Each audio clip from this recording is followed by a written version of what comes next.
इंद्रजीत को कोई टक्कर देने नहीं है। अगर दे सकता है तो ये राहुल फाजिलपुरिया ही दे सकता है इसको टक्कर, अदरवाइज कोई नहीं। कांग्रेस के बस की नहीं, क्योंकि ये तो हवा ही है, हवा उतार के भेज दिया। इसका पता नहीं भाई इलेक्शन के बाद कहाँ जाएगा, इसका कोई ठिकाना नहीं। जेजेपी के मजबूत स्तंभ जेजेपी को छोड़ रहे हैं। आपको नहीं लगता कि पार्टी के लिए अब लोकसभा चुनाव का अगर मैं जिक्र करूं तो ये कहीं ना कहीं नुकसान पहुंचाएगा? तो लोग बागों को महसूस होने लगा, एहसास होने लगा कि भाई जो जेजेपी थी काम तो वो कर रही थी, बीजेपी तो अपना नाम ले मतलब कि अपना कहती थी मैं करने लग रही हूँ। बिरादरी का भी जिक्र किया आपने, कहा कि 36 बिरादरी को जेजेपी साथ लेकर चलती है।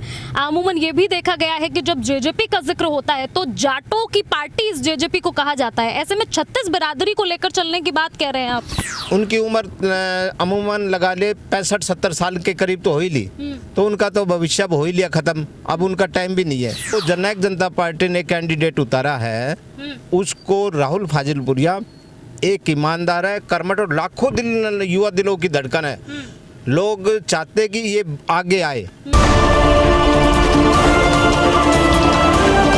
लोकसभा चुनाव प्रचार समाप्त पर है। ऐसे में तमाम राजनीतिक पार्टियां अब चुनाव प्रचार में जुटी हैं। इसी कड़ी में जननायक जनता पार्टी भी जोरों शोरों से पूरे प्रदेश में चुनाव प्रचारों पर जुड़ी है। इसी कड़ी में हमारे साथ जेजेपी गुरुग्राम हलके के अध्यक्ष इंद्रपाल शल्य जी मौजूद है। सबसे पहले सर बहुत बहुत स्वागत है आपका।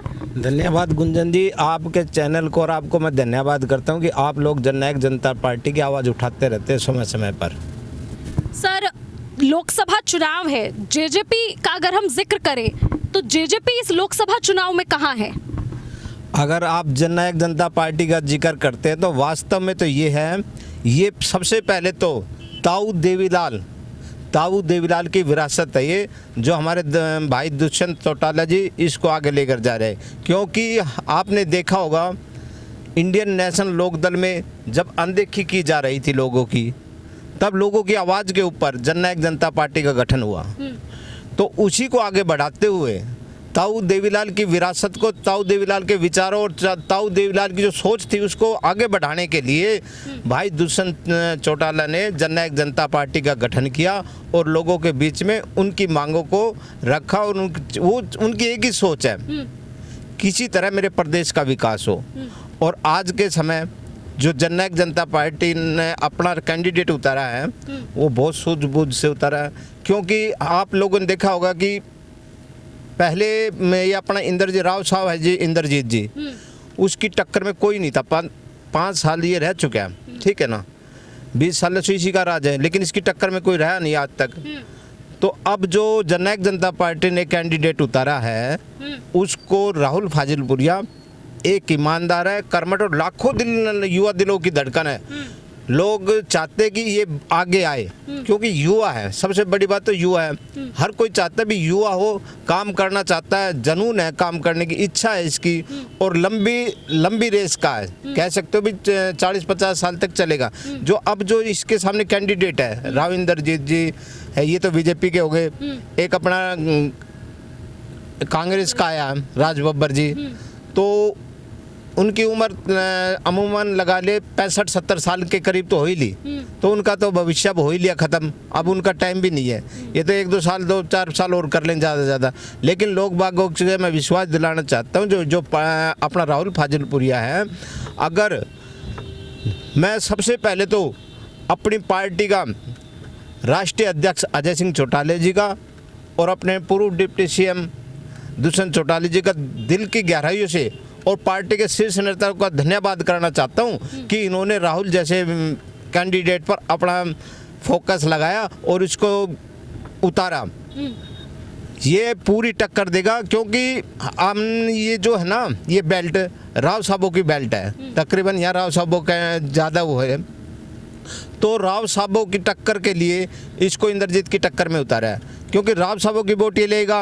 अदर 36 बिरादरियों के समर्थन तो है इसको, क्यों बच्चा है और सब चाहते कि भाई ये इसका हौसला बढ़ाने के लिए, इसके मेहनती छोटे परिवार से आता है, छोटे शहर से आता है, कोई रईस खानदानी नहीं है, वैसे गरीब तबके का है। लेकिन अपनी पार्टी का मैं धन्यवाद देना चाहता हूँ, ऐसे कैंडिडेट को उतारा जिसके आगे ना पीछे ना, इसके माँ बाप भी नहीं है जी। देखो बहुत गरीब तबके का, बहुत छोटे परिवार का है। तो ऐसे इन्होंने इस पर दाव लगाया और इसको आगे लेकर आए, क्योंकि हर पार्टी नहीं लाती, हर पार्टी चाहती है कि पैसे वाला हो, लेकिन एक जननायक जनता पार्टी ने छोटे तबके के छोटे उनके विचारों को आगे रखते हुए भाई गरीब को, लड़के को आगे ला कर समाज के अंदर ले आए ताकि ये कुछ करे। आपने राहुल फाजिलपुरिया का जिक्र किया सर, अगर मैं फाजिलपुरिया का जिक्र करूं तो शायद आप ही की पार्टी से कई ऐसे लोग हैं, बहुत सारे ऐसे लोग हैं जिन्हें ये भी नहीं पता था कि राहुल फाजिलपुरिया जेजेपी में है।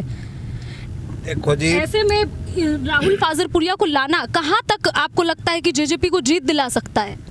देखो काफ़ी समय से था ये, ऐसी बात नहीं कि जननायक जनता पार्टी में नहीं था, काफ़ी समय से था, लेकिन ये सक्रिय नहीं था, ये कह सकते हो आप, ये सक्रिय नहीं था। ये सक्रिय कब से हुआ? जब से किसान आंदोलन आया, तो ये किसान आंदोलन है तब से ये सक्रिय हुआ। ये हर कोरोना टाइम में भी ये सक्रिय था। कोरोना टाइम में इसने बहुत सहायता की, अपने निजी कोष से लोगों की राहत दी, खाने के लिए दिया, पहनने के लिए दिया, और भी जहाँ इसकी ज़रूरत पड़ी इसने दिया लोगों को। इसलिए हम सबसे पहले तो जो आपने बताया कि ये कैंडिडेट नहीं था, इसके तो विचार और सोच, इसकी सोच को और विचारों को आगे रखते हुए पार्टी ने इसको वोट अपनी कैंडिडेट घोषित किया कि ताकि ये आने वाले समय में इंद्रजीत को टक्कर दे सके, क्योंकि इंद्रजीत को कोई टक्कर देनी नहीं है। अगर दे सकता है तो ये राहुल फाजिलपुरिया ही दे सकता है इसको टक्कर, अदरवाइज कोई नहीं। कांग्रेस के बस की नहीं, क्योंकि ये तो हवा ही है, हवा उतार के भेज दिया। इसका पता नहीं भाई इलेक्शन के बाद कहाँ जाएगा, इसका कोई ठिकाना नहीं, क्योंकि इसका खुद हमें नहीं पता कहाँ का रहने वाला है। तो एक अगर कोई टक्कर दे सकता है राहुल फाजिलपुरिया, और ये टक्कर देगा, परमपिता परमात्मा की कृपा से टक्कर देगा और साबित कर देगा कि भाई दुष्यंत चौटाला ने जो इस पर विश्वास जाहिर किया उसको ये व्यर्थ नहीं जाने देगा, पूरे पार्टी का सम्मान रखेगा। आपने छत्तीस बिरादरी का भी जिक्र किया, आपने कहा कि छत्तीस बिरादरी को जेजेपी साथ लेकर चलती है। अमूमन ये भी देखा गया है कि जब जेजेपी का जिक्र होता है तो जाटों की पार्टी इस जेजेपी को कहा जाता है, ऐसे में छत्तीस बिरादरी को लेकर चलने की बात कह रहे हैं आप? नहीं, ये लोगों की सोच है जी। देखो उनका भ्रम कोई तोड़ नहीं सकता। आपने देखा होगा हमारे राष्ट्रीय अध्यक्ष अजय सिंह चौटाला जी है, उसके बाद ये राष्ट्रीय उप से थे जो निशान सिंह जी थे, लेकिन अब शर्मा जी बनाए गए हैं, ठीक है। सचिव अंतराम तंवर जी है। तो ऐसी कोई बात नहीं, हमारे पास एक कम्युनिटी का कोई भी कैंडिडेट नहीं है। अदरवाइज जाटों की, जो आप जाटों की बात करें, ऐसा कुछ नहीं, क्योंकि इस पार्टी ने हमेशा 36 बिरादरियों का साथ दिया, 36 बिरादरियों को साथ लेकर चलने वाली पार्टी है। और इसकी सोच जो है ना, सोच और विचार इसके ताऊ देवीलाल के सोच और विचार के साथ है। ये गरीबों की, किसानों की, और हम ये जो गरीब किसान और मजदूर है ना, इनके लिए सिर्फ ये पार्टी का गठन हुआ है। आपने जेजेपी की मजबूती का जिक्र कर रहे हैं सर आप, और क्योंकि हम भी देख रहे हैं लोकसभा चुनाव है तो तमाम जेजेपी के बड़े नेता और कार्यकर्ता सभी चुनाव प्रचार में है, लेकिन जेजेपी के मजबूत स्तंभ जेजेपी को छोड़ रहे हैं। आपको नहीं लगता कि पार्टी के लिए अब लोकसभा चुनाव का अगर मैं जिक्र करूं तो ये कहीं ना कहीं नुकसान पहुंचाएगा? देखो जी, सबसे पहले तो मैं आपको बता देना चाहता हूँ कि स्तंभ, मुझे ये नहीं पता आप किसकी बात कर रहे हो। क्योंकि स्तंभ अगर आप जिसकी बात करो, मैं नहीं कहता। और यही बात स्तंभ की, वो उनकी अपनी विचारधारा है, वो उनकी अपनी सोच है। वो पार्टी को क्यों छोड़ के गए? क्योंकि मैंने देखा है प्रत्येक दिन हर रोज नए कैंडिडेट जुड़ने लग रहे हैं, नए चेहरे आने लग रहे हैं। अभी अशोक विहार में था प्रोग्राम, कम से कम 40 बच्चों ने ज्वाइन की, नव युवकों ने, जो कहते हैं कि नव युवक बच्चे, जननायक जनता पार्टी सिर्फ नव युवकों की पार्टी है। हर चेहरा नया चेहरा, नए जवान बच्चों की पार्टी है। तो अब 40 हर डेली नए चेहरे ज्वाइनिंग करने लग रहे हैं। तो इससे कोई फर्क नहीं पड़ता भी कौन छोड़ रहा है कौन नहीं, क्योंकि अगर कोई जननायक जनता पार्टी को अपना परिवार मानता है तो वो ऐसी हरकत नहीं करेगा कि भाई अपने परिवार को छोड़े। एक तो कहते हैं परिवार है अब जननायक जनता पार्टी हमारा, उसके बाद ऐसा धोखा दे के जाता है। उस समय जब जरूरत है तो वो उनकी अपनी सोच और विचारधारा जो इनको छोड़ के गए, इसके विषय में हम कुछ नहीं कह सकते। कांग्रेस का मैं जिक्र करूं तो कांग्रेस कहती है कि जननायक जनता पार्टी जेजेपी बीजेपी की टीम बी है, बी टीम है। नहीं, ऐसा कुछ नहीं है बी टीम है।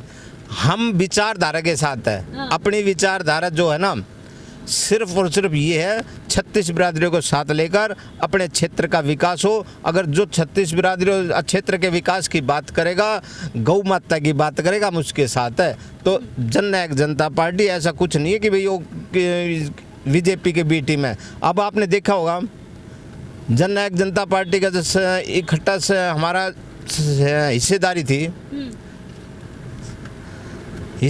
उस समय क्या था कि जननायक जनता पार्टी ने जो कार्य किया, जननायक जनता पार्टी ने जो कार्य किया, तो वो श्रेय क्या बीजेपी अपने आप लेने लगी, अपने ऊपर लेने लगी, भाई श्रेय भी हमने किया।